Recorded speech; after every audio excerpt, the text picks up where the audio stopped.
오늘 하나님께서 우리에게 주신 말씀은 사도행전 16장 9절에서 10절 말씀입니다. 사도행전 16장 9절에서 10절 말씀입니다. 신약 성경 215페이지입니다. 봉독하겠습니다. 밤에 환상이 바울에게 보이니 마게도냐 사람 하나가 서서 그에게 청하여 이르되 마게도냐로 건너와서 우리를 도우라 하거늘 바울이 그 환상을 보았을 때 우리가 곧 마게도냐로 떠나기를 힘쓰니 이는 하나님이 저 사람들에게 복음을 전하라고 우리를 부르신 줄로 인정함이로라. 아멘.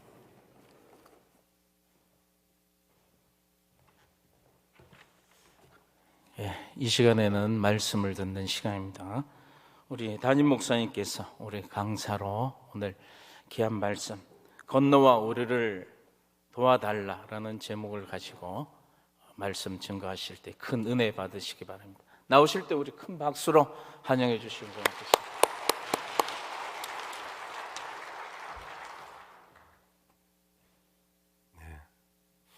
박수 받고 설교하는 거 오래간만입니다. 고맙습니다.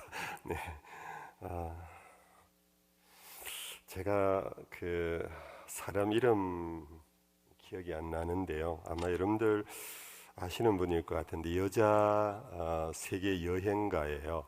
탐험 가면서 아주 한국에 이름을 빛낸 여성인데 그분의 책 속에 이런 얘기가 기억나요.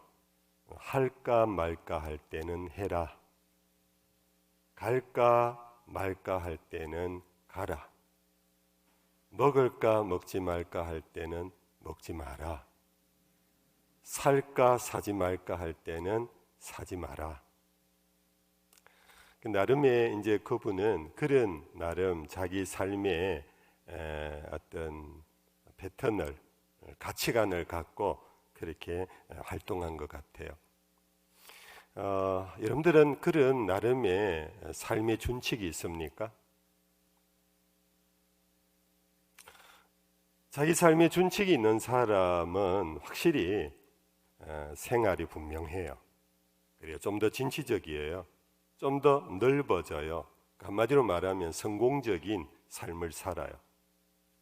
어떻게 살까 하는 데 대한 준칙이 없이 그때그때 그냥 생각나는 대로 뭐 환경 따라 이렇게 살아가는 분들이 사실 대부분인데 이제 그런 삶은 결국은 이제 평범한 그런 삶을 살다가 가는 것 같아요. 우리 그리스도인들은 분명한 삶의 준칙이 있습니다. 우리가 너무 잘하는 건데 사실은 그 준칙을 따라 못하는 그런 모습이에요. 그게 뭐냐 하면 말씀 따라. 우리 그리스도인의 삶의 준칙이에요. 굉장히 분명하고 굉장히 쉬운 준칙이에요. 주님 말씀하시면 내가 나아가고 주님 뜻이 아니면 내가 멈춰섭니다. 나의 가고 서는 것 다 주님의 뜻에 있으니 오 주님 나를 이끄소서. 참 저는 이 찬송 가사를 너무너무 정말 좋아해요. 그걸 늘 마음에 이렇게 다시 되새김질해요. 우리 그리스도인들은 가고 서는 것이 주님의 말씀에 있다. 말씀에 있다. 우리가 선교를 할까 말까 이거는 선교위원회나 혹은 당회에서 의논해서 할까 말까 할 문제가 아니라는 거예요. 우리 교회에 한 개인 그리스도인의 삶의 준칙도 말씀대로라면 심지어 신앙 공동체인 교회의 준칙은 더더구나 말씀 따라 말씀대로 인정하시면 아멘. 교회가 말씀 따라 말씀대로 안 하면 그 끝말은 그 교회가 아니다, 주님의 교회가 아니다 라고 밖에 생각할 수 없어요. 그러면 이 선교에 대하여 성경은 뭐라고 말하는가? 사실 한국교회가 선교 지금까지 열심히 해왔는데요, 거기에 대하여서 늘 회의론자들도 있었어요. 꼭 해야 되는가? 그 주된 회의론의 이유가 뭐냐 하면 아직 우리나라도 덜 됐잖아. 내 가족도 아직 다 예수 안 믿잖아. 대구에 기껏해야 10%밖에 예수 안 믿잖아. 그런데 꼭 나가서 다른 나라 선교할 필요 있어? 이것이 선교에 대한 회의론의 가장 실제적인 하나의 근거예요. 그 얘기 들어보면 고개가 끄덕여지잖아요. 그렇지요? 아직 내 가족도 내 친척도 내 친구도 다 전도 못했는데 무슨 그렇게 많은 돈을 들여가지고 해외까지 나가려고 하느냐. 이것이 적지 않은 교회 선교 사역의 발목을 붙잡는 이게 설득력이 있어요. 적지 않은 설득력이 있으니까 자꾸 발목을 붙잡는 거예요. 이때 우리는 생각해야 돼요. 자, 그게 현실적으로 우리에게 굉장히 설득력 있는 노의 이유인데 하나님은 말씀은 어떻게 기록되어 있는가?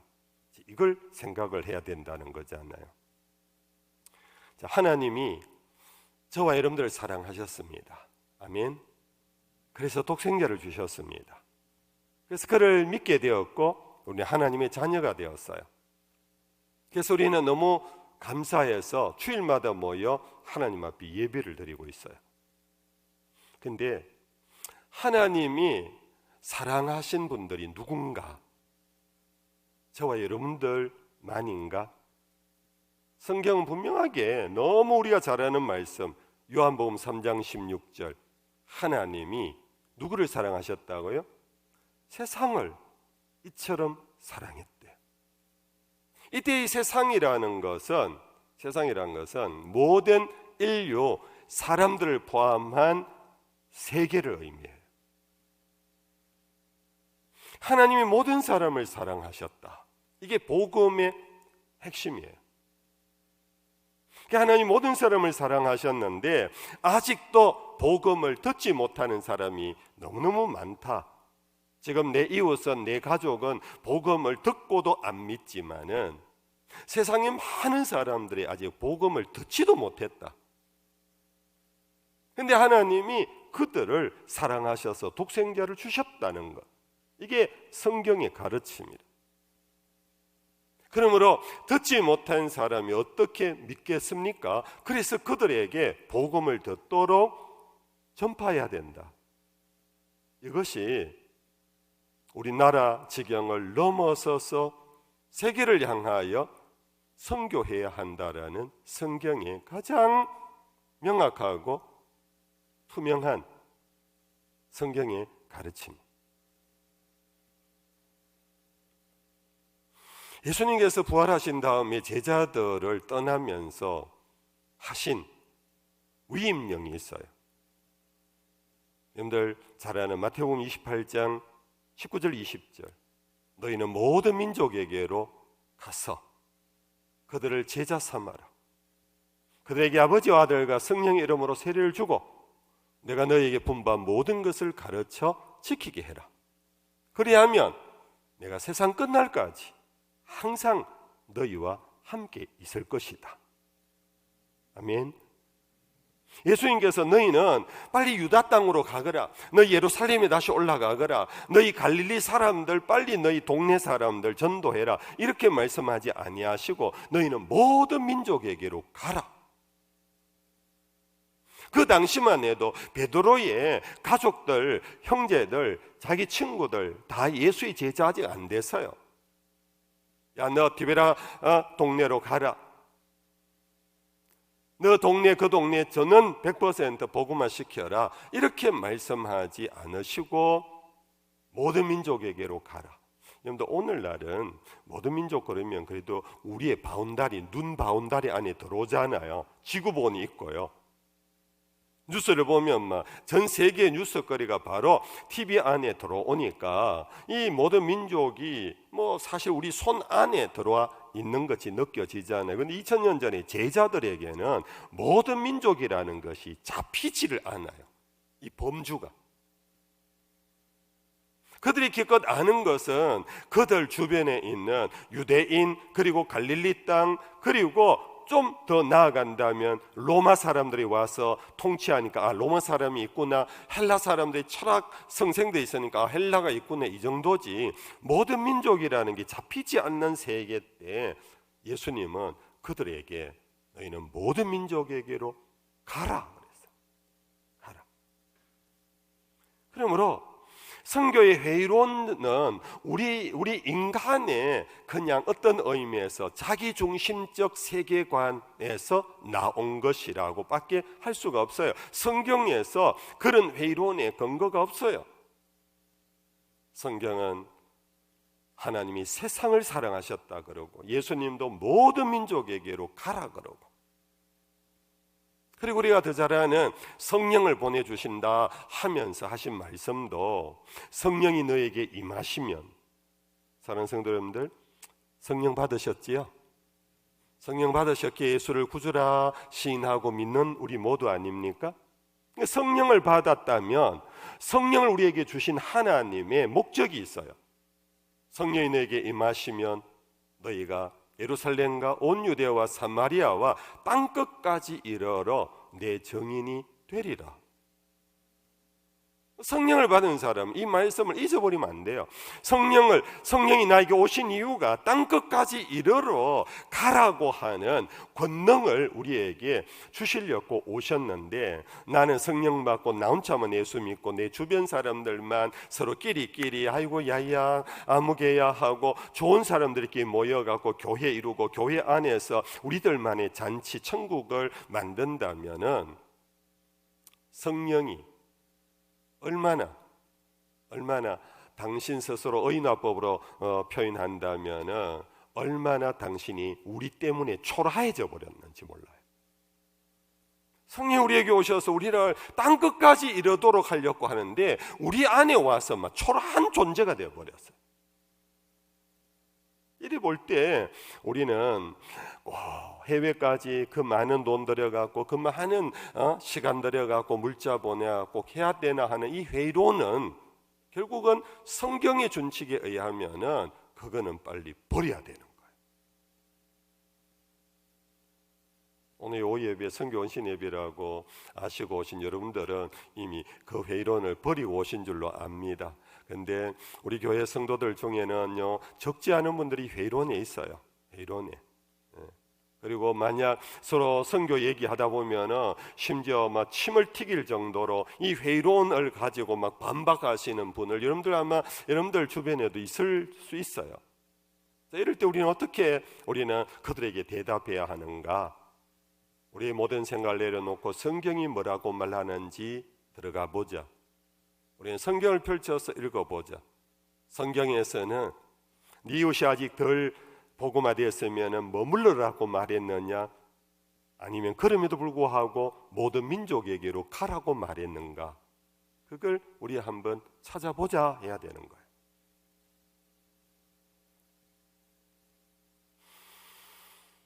여러분들, 그러면서 우리가 선교할 때마다 우리의 길을 먼저 가신 선교사님들을 여러분들 생각하면서 그 도전을 받을 필요가 있어요. 그분은 선교 때문에 자기 본토 친척 아비 집을 버리고 이 땅까지 130년 전에 들어왔어요. 2000년대에 들어온 것도 아니에요. 비행기 타고 들어온 것도 아니에요.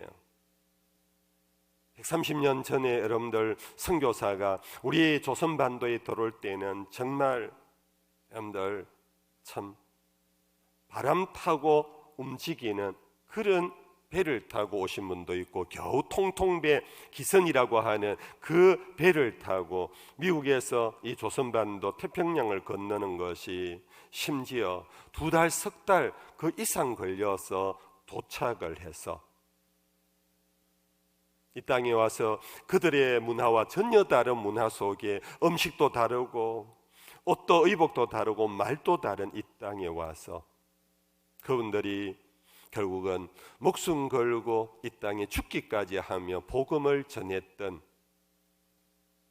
우리에게 정말 하나님의 나라를 세우려고 헌신했던 그 선교사님들을 생각해야 돼요. 그러면 우리는 저절로 우리도 그래야 되겠다 하는 생각을 우리는 가지게 될 것입니다. 여러분, 우리 범어교회는 선교사님에 의해서 교회가 조직이 되는 거예요. 여러분들 아실 겁니다. 선교사에게 직접 복음을 전해 듣고 세 분의 여성들께서 모여서 기도하다가 이 모임이 점차 커지면서 소문을 듣고는 당시 남성교회라고 하는 대구 제일교회에 와 계셨던 선교사 아니야 선교사, 아담스 선교사가 오셔서 교회를 조직하고 시작해 한 것이 우리 범어교회입니다. 우리 범어교회는 이 선교사로 인해서 조직되고 시작되었다라는 이 부분에 있어서 우리는 선교를 안 할 수가 없는 교회입니다. 이 아니야 선교사에 대한 여러 가지 많은 기록들이 있는 중에요, 이 아니야 선교사가 오셔서 자녀를 7을 낳았어요. 근데 그 사모님이 결국은 돌아가셨어요. 이 아니야 선교사가 결국은 사모님을 잃고 난 다음에 재혼을 했어요. 이런 거 별로 잘 모르시지요. 우리 아니야 선교사님, 그냥 선교사 재혼을 했어요. 근데 둘째 부인으로 오신 부인은 넬리 딕이라는 여선교사인데, 이분은 처녀의 몸으로 이 아니야 선교사에 이미 있는 자녀들을 챙기면서 어머니가 계모가 되어 왔어요. 근데 넬리 딕이라는 이 사람은 어떤 사람이냐 하면은, 여러분들 대단한 사람입니다. 이 사람은 아주 부유한 집에 넬리 딕이 첫째 부인이고요. 그분이 돌아가시고 난 다음 둘째 부인이 밥콕이라는 그 이름을 갖고 있는 여선교사인데, 이분은 우리가 사용하는 크리넥스 이 휴지, 캠벌리 옛날에 뭐 그런 거 있잖아요. 크리넥스, 하기스, 아이들의 기저귀 이런 것들, 코텍스 이런 것들을 만드는 제지 공장을 이 아버지가 했던 미국의 굴지 부자였어요. 근데 이 바콕이 청년 시절에 집회에 참석해서 은혜를 받고 선교의 비전을 갖고 어떻게 하면 내가 선교사로 갈까 하던 중에 이 아니야 선교사의 부인이 병을 고치기 위해 미국에 돌아왔는데, 이분을 만나서 얘기하다가 조선에 대한 얘기를 들었어요. 근데 이 아니야 선교사의 부인이 죽을 줄은 모르고 있었는데, 마지막에 그 부인, 아까 이름 뭐라 그랬지요? 넬리 딕이라는 사람부터 정갈이 와서 보재요. 그게 갔더니 내가 이제 천국으로 갈 것 같다고. 당신이 조선에 대한 관심을 갖고 선교를 하려고 한다면, 혹이나 기도해 보시고 감동이 된다면 내 남편을 뒷바라지해서 선교를 해줬으면 좋겠다. 그 말을 그대로 정말 성령의 감동인지 받아들이고 첫 부인의 장례를 치러주고는 아니야 선교사를 따라 한국으로 들어왔어요. 우리 여기 무슨 유원지입니까? 여기 가면 예? 청남동 말고 저쪽에 금호강 쪽 내려가서 거기에 옛날에 우리 대구 사람들 많이 갔던 유원지 있잖아요.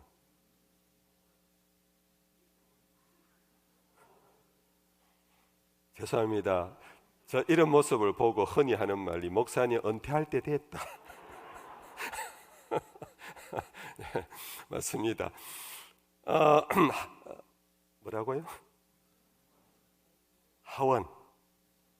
예, 거기에 가면 여러분들 피아노, 한국에 처음 피아노가 들어온 그 피아노를 바로 이 아담스의 둘째 부인 밥콕이 배에 실어가지고 조선 땅까지 왔다가 부산항에 입항해서 거기에서 배를 타고 낙동강을 거슬러 올라와 가지고 저기에 이제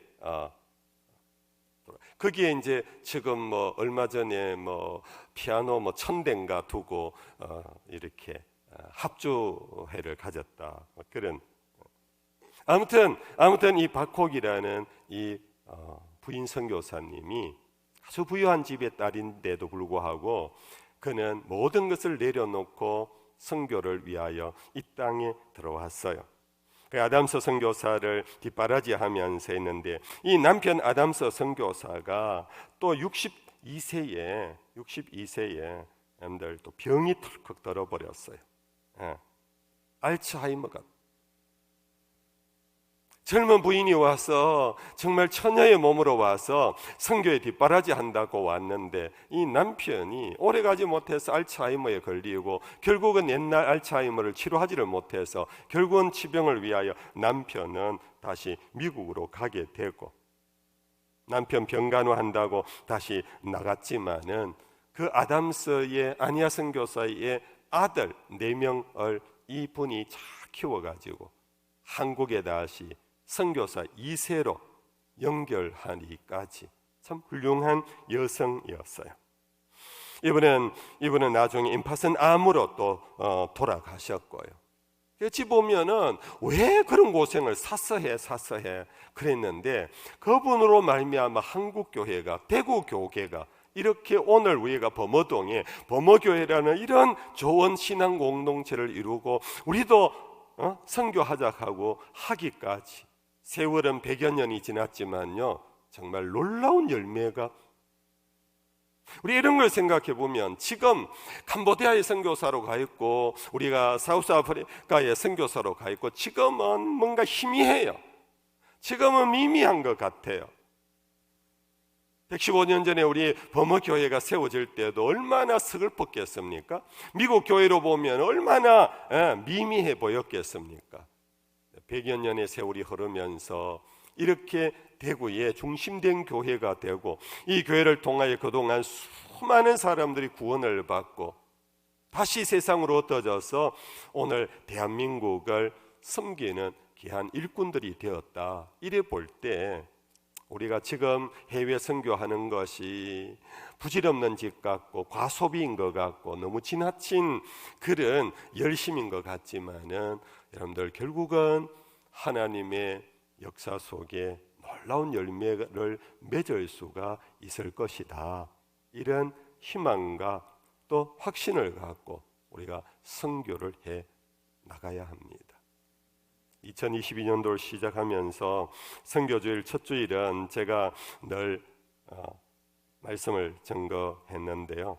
오늘 그러한 마음으로 오늘 이 본문의 말씀을 잠시 나누고 말씀을 맺도록 하겠습니다. 여러분들 여기에 말씀해 보니까 우리가 너무 잘 아는 말씀입니다. 바울의 일행이 2차 선교 여행을 하다가 지금의 터키의 서부 끝자락에 있었는데 거기에서 다시 우회전을 해서 지금 터키 내륙으로 들어갈 준비를 다 하고 있었어요. 갈라디아 지역으로. 근데 밤에 환상이 보였어요. 바울에게 나타나서 마게도냐, 지금의 그리스 그 바다 흑해를 건너 그 마게도냐 사람이 손짓을 하고 있는 환상입니다. 건너와서 우리를 도우라. 여러분들 지금도 우리에게 도움을 요청하는 손길이 수없이 많다라는 거 아십니까? 우리 교회가 선교회가 그 많은 도와달라는 손길을 감당을 못해서 지금 그냥 두어 개 혹은 협력 선교 10여 개 이렇게 하고 또 우리 선교사님, 현지 선교사님을 돕는 이 합쳐서 약 한 30군데 우리가 협력하고 있는데, 이것은 정말 여러분들 빙산의 일각이에요.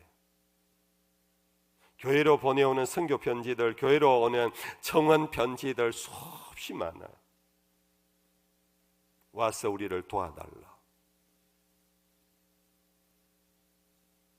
목사님, 그거 우리가 다 못 돕잖아요. 맞아요, 알아요. 그래서도 그냥 대충 이렇게 제가 글러서 우리 선교위원회로 청원서를 넘겨주고 있어요.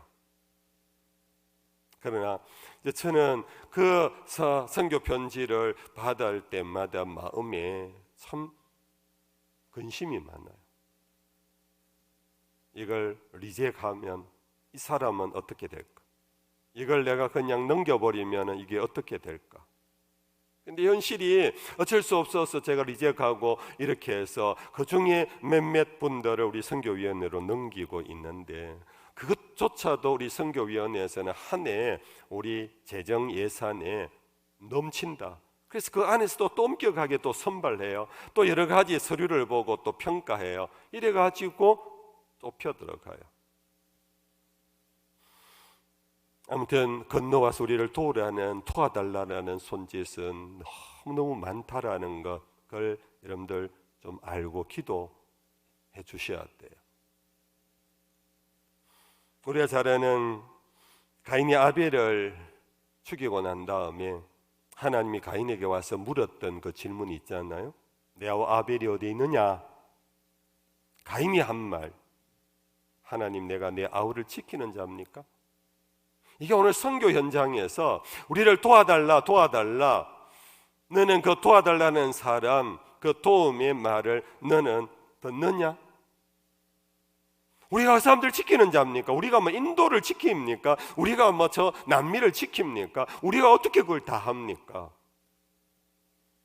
우리가 좀 순진한 마음에서 우리가 여기에 대입해서 가인과 같은 그런 모습으로 우리가 거절하고 잘라버리고 넘겨버리는 그런 우리가 아닌가. 그때 하나님께서 그렇게 말씀하셨잖아요. 아벨의 핏소리가 하늘까지 들린다고. 와서 도와달라는 이 소리가 한국교회에서 해결이 안 되면 그 소리가 하늘에 올라간다라는 거예요. 하늘에 올라간다. 하나님이 선교사를 보내고 그들을 통하여 선교하려고 그러는데 물질의 공급을 한국교회가 제대로 감당을 못하고 있으니까 그게 하늘로 올라간다라는 거예요. 그러면 결국은 우리가 순진한 마음으로 대입해 봅시다. 하나님이 우리를 보시고 얼마나 서운해 하시겠습니까? 얼마나 섭섭해 하시겠습니까? 네가 정말 없냐? 정말 도울 힘이 없냐? 너희들 그것밖에 정말 못하냐? 우리가 그런 하나님의 만약 아주 돌직구적인 질문 앞에 우리가 선교위원회에서 우리 당회에서 우리 교회에서 그 질문 앞에 과연 이것밖에 없습니다 라고 답을 할 수 있을까요?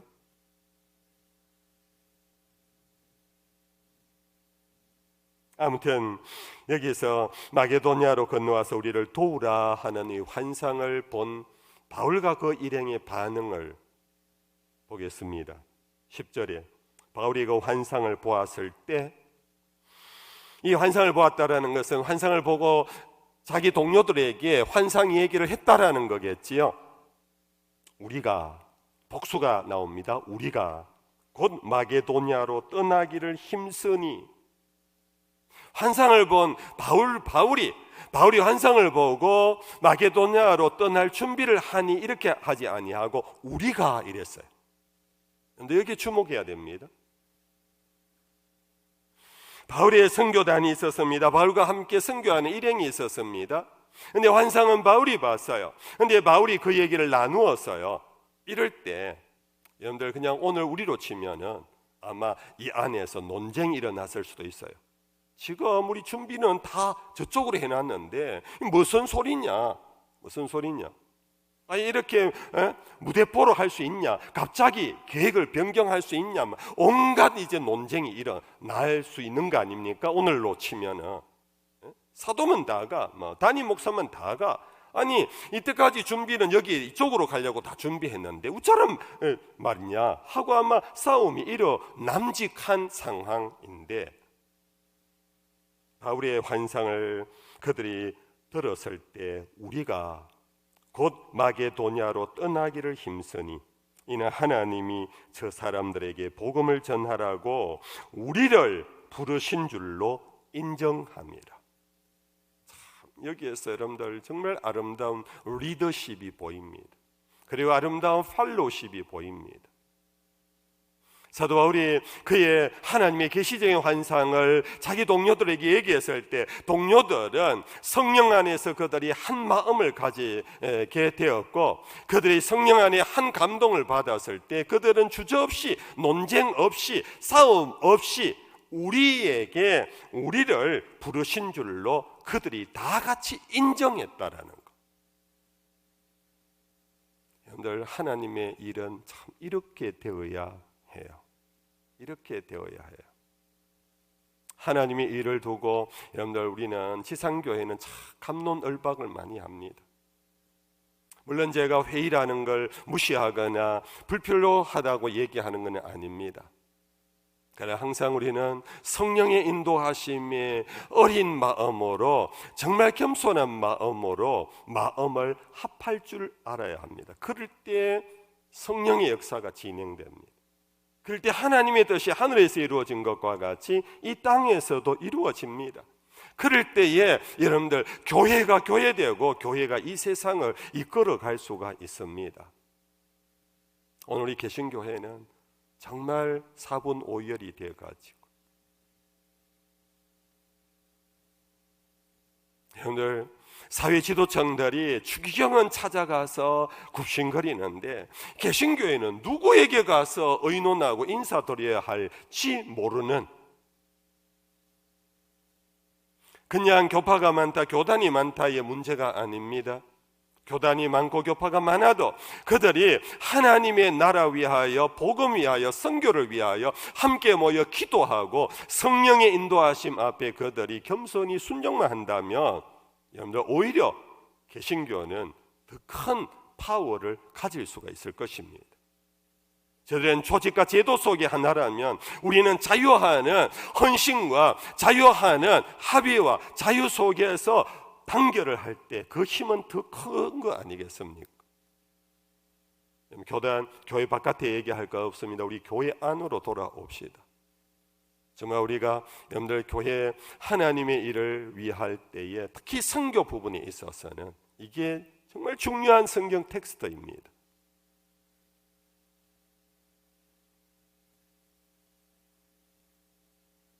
참 멋있는 말 아닙니까? 하나님이 저 사람들에게 복음을 전하라고 우리를 부르신 줄로 인정합니다.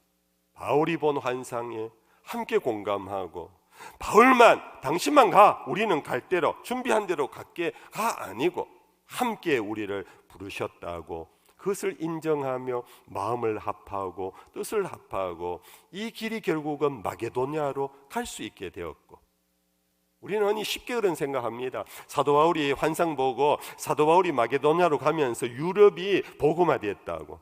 그런데 여러분들 그것이 아니고 이 본문에 보면은 우리가 갔어요.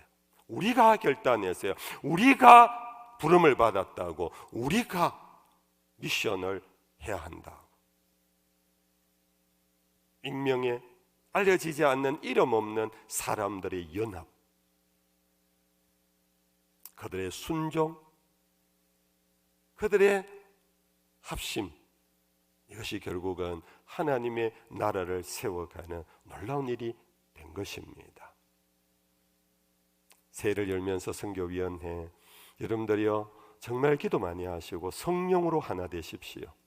그냥 이것을 일이라고 생각하고 모여서 머리 맞대고 궁리하는 것보다 기도하는 시간이 더 많기를 바라고 정말 성령이 인도하시는 대로 마음을 열고 여러분들 리더십을 인정하고 그 리더십 안에 여러분들이 참 함께 한다면 정말 우리 선교위원회 안에 놀라운 역사가 일어날 것이고, 우리 더 넓혀서 범어교회가 일에 여러분들 정말 소중한 쓰임을 받는 교회, 그런 올 한 해가 되어지기를 주의 이름으로 축복합니다. 고맙습니다.